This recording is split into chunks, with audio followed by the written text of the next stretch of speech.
नमस्ते सदावत्सल्य मातृभूमि जय हिंद। दोस्तों एक सबसे बड़ा सवाल यहाँ पर यह उठाया जाता है कि क्या भारत अपने पड़ोसी देशों की तुलना में मल्टीपल लॉन्च रॉकेट सिस्टम का इस्तेमाल कम संख्या में करता है। क्या केवल भारत का Pinaka multiple launch rocket system बड़े पैमाने पर युद्ध को संभालने में सक्षम है? चलो इस बात का एनालिसिस करते हैं। मैं बताना चाहूँगा कि भारत के पास रॉकेट आर्टिलरी लॉन्चर का एक विशाल भंडार है, क्योंकि जिस तरीके से इस वक्त सुरक्षा चुनौतियाँ भारत की बनी हुई हैं उसके हिसाब से भारत ने अपनी तैयारी पुख्ता करके रखी हुई है। अभी जो मौजूदा 3 प्रकार के रॉकेट आर्टिलरी का इस्तेमाल किया जा रहा है भारतीय सेना के द्वारा, जिसमें कि पहला है BM-21 ग्रेड, दूसरा BM-30 स्मर्च और पिनाका MK1 और MK2।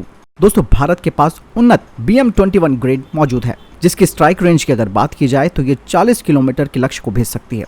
हालांकि दोस्तों 2023 से इन्हें चरणबद्ध तरीके से हटा दिया जाएगा, क्योंकि ये काफ़ी पुराने हो चुके हैं। लेकिन दोस्तों दुश्मन की सघनता के एक बड़े क्षेत्र को ये नरक में बदल सकते हैं।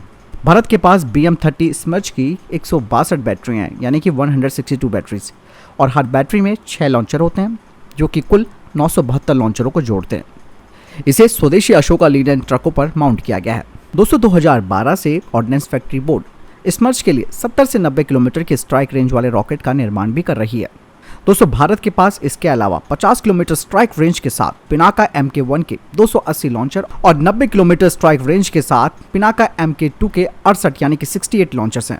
बता दें कि पिनाका 2 पिनाका MK1 का ही इनहांस वर्जन है। दोस्तों हालांकि पिनाका MK2 के बारे में आप लोग यही कहेंगे कि इसकी रेंज 60 किलोमीटर तक है, लेकिन ऐसा नहीं है, इसकी रेंज को बढ़ाया गया है। दोस्तों वास्तव में Pinaka multiple launch rocket system Bharat की एक महत्वपूर्ण घरेलू सफलता है। हालांकि दोस्तों इस रॉकेट आर्टिलरी सिस्टम के बारे में पर्याप्त जानकारी नहीं है। दोस्तों बता दें कि पिनाका की पहली रेजिमेंट 2000 की शुरुआत में बनाई गई थी। 2014 से पिनाका के लिए हर साल लगभग 5000 रॉकेट्स का उत्पादन किया जा रहा है। 2016 तक 4 रेजिमेंट भारतीय सेना के साथ सक्रिय सेवा में थी, और उसके बाद डिफेंस एक्विजिशन काउंसिल के द्वारा 6 और के आदेश को मंजूरी दे दी गई थी। आर्टिलरी की कोर 2022 तक पिनाका की 16 रेजिमेंट, हो सकता है इससे ऊपर भी हो सकती हैं, और 2028 तक 22 रेजिमेंट यानी कि इससे भी ऊपर की रेजिमेंट्स को संचालित करने की योजना बनाई गई है। दोस्तों इन्हें भारी संख्या में तैयार किया जा रहा है, और इस तरीके से कुल मिलाकर 1500 से अधिक लॉन्चर भारतीय सेना के पास है, और निकट भविष्य में इनकी संख्या बढ़ती रहेगी। और इस आर्टिलरी गन के साथ कई तरीके के अपग्रेडेशन किए जा रहे हैं, और भारतीय सेना के पास इसका विशाल भंडार है। यह अपने आप में एक महत्वपूर्ण तोपखाना बल कहा जा सकता है।